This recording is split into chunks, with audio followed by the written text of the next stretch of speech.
নাগরিকত্বর দাবিতে মতুয়াদের একাংশ ঠাকুরনগরের ঠাকুরবাড়িতে বুধবার থেকে অনশন শুরু করেছেন। মতুয়াদের সবাইকে নিঃশর্তভাবে নাগরিকত্ব দিতে হবে দাবি অনশনকারীদের। সিএএ লাগু হবার পর 2014 সালের আগে প্রতিবেশী দেশগুলি থেকে আসা অমুসলিম সবাই নাগরিকত্বের জন্য আবেদন করতে পারেন। পরে এই আইনে 2024 সাল পর্যন্ত আসা অমুসলিম শরণার্থীদের নাগরিকত্ব দেওয়ার কথা বলা হয়।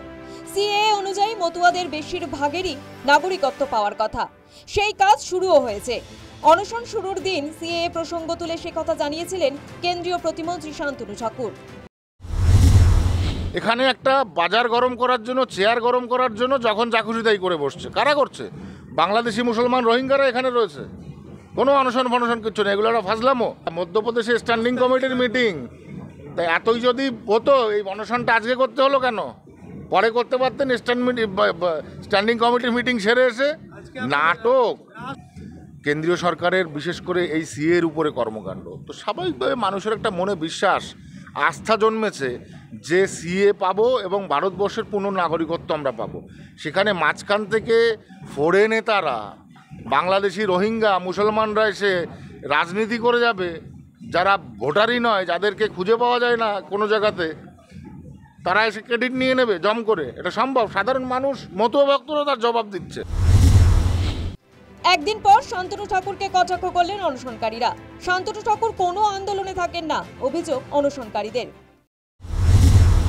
দেখুন, শান্তনু ঠাকুরের জবাব কালকে আমি বক্তৃতার মধ্যে দিয়ে দিয়েছি। কারণ 2004 সালে যখন অনশন হয়েছিল শান্তনু এখানে ছিল না, আমি নিজে প্রেজেন্ট ছিলাম। 2010 সাল 28শে ডিসেম্বর সারা ধর্মতলা নিশান বেঁধেছি, শান্তনু ঠাকুর ছিল না। 2014 সালে ওর দাদা সুব্রত ঠাকুরকে নিয়ে অনশন করেছি, ও ছিল না। রোহিঙ্গা কারা আর বহিরাগত কারা সেটা তো মানুষ জানে। আর টোটাল এই নাগরিকত্বের আন্দোলনে শান্তনু ঠাকুরের কোনো ভূমিকা ছিল না। সিএর প্রসঙ্গ টানলেন ঠাকুরবাড়ির আরও এক সদস্য সুব্রত ঠাকুরও। সাম্প্রতিক সময়ে মতুয়াদের তৃতীয় সংগঠন তৈরি হয়েছে সুব্রত ঠাকুরের নেতৃত্বে।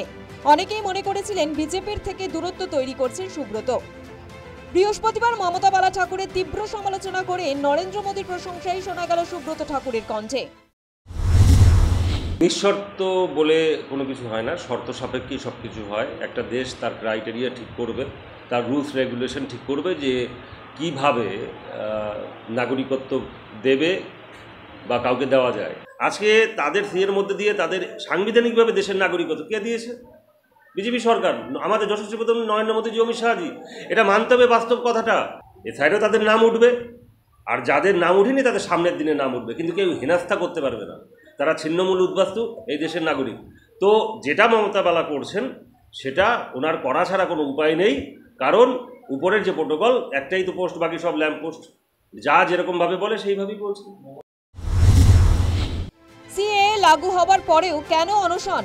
তাহলে কি এসআইআর এর বিরোধিতায় ঠাকুরবাড়ি এবং মতুয়াদের হাতিয়ার করা হচ্ছে? News time.